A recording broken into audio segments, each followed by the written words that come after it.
Bharatiya Janata party की सांसद बांसुरी स्वराज ने दिल्ली की आम आदमी पार्टी सरकार पर तीखा हमला बोला है और कहा है कि अगर फिर से इनकी सरकार बन गई तो एक बात तो तय है कि दिल्ली की जनता को भारी भरकम बिजली के बिलों का सामना करना पड़ेगा।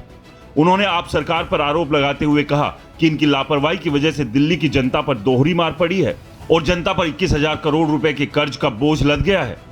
बांसुरी स्वराज ने दिल्ली की मुख्यमंत्री आतिशी और पूर्व सीएम अरविंद केजरीवाल से पूछा है कि दिल्ली की जनता के साथ कब तक ऐसा विश्वासघात होता रहेगा। मीडिया से बात करते हुए बीजेपी सांसद बांसुरी स्वराज ने कहा, यह बात निश्चित है कि अगर चुनाव के बाद आम आदमी पार्टी की सरकार दिल्ली में चुनकर आती है तो दिल्ली की जनता को बहुत ज्यादा और बड़े और भारी बिलों का सामना करना पड़ेगा।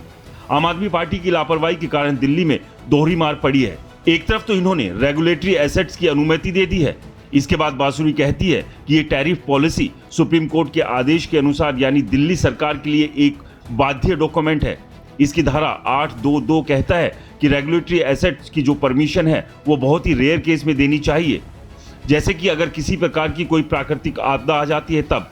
बीजेपी सांसद ने आगे कहा कि पिछले 10 सालों में ऐसा क्या था कि दिल्ली सरकार ने रेगुलेटरी एसेट्स की अनुमति दी। इसके साथ ये क्लॉज ये भी कहता है कि आपको इसकी रिकवरी 7 साल के अंदर अंदर करना होता है, लेकिन दिल्ली सरकार की रेगुलेटरी एसेट्स की रिकवरी के लिए कोई कदम नहीं उठाया गया, जिसके कारण दिल्ली की जनता पर 21,000 करोड़ रुपए का कर्ज आ गया। आगे बांसुरी स्वराज ने कहा कि उस पर दोहरी मार इसलिए है कि डिस्कॉम को जो पैसा दिल्ली सरकार को देना था, यानी कि जो दिल्ली की जनता का जो पैसा है वो 26,000 करोड़ रुपए, दिल्ली सरकार ने उसको रिकवरी करने के लिए कोई ठोस कदम नहीं उठाया है। मैं पूछना चाहती हूं कि माननीय मुख्यमंत्री आतिशी जी से और माननीय केजरीवाल जी से कि आप कब तक दिल्ली की जनता के साथ इसी तरह विश्वासघात करते रहेंगे।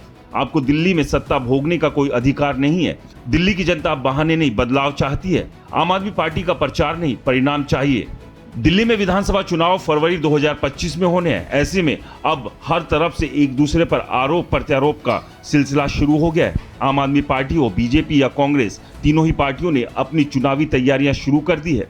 इस सबके बीच देखना यह होगा कि जिस तरह से आम आदमी पार्टी दिल्ली में मुफ्त बिजली, मुफ्त पानी और कई तरह की सेवाओं के वादे के साथ सरकार बनाने में कामयाब रही थी, लेकिन इस बार दिल्ली में आम आदमी पार्टी के सामने सबसे बड़ा संकट भ्रष्टाचार का है। जिस भ्रष्टाचार के खिलाफ आम आदमी पार्टी ने कभी कांग्रेस के ऊपर हमला बोला था, आज वही पार्टी भ्रष्टाचार में घिरी हुई है।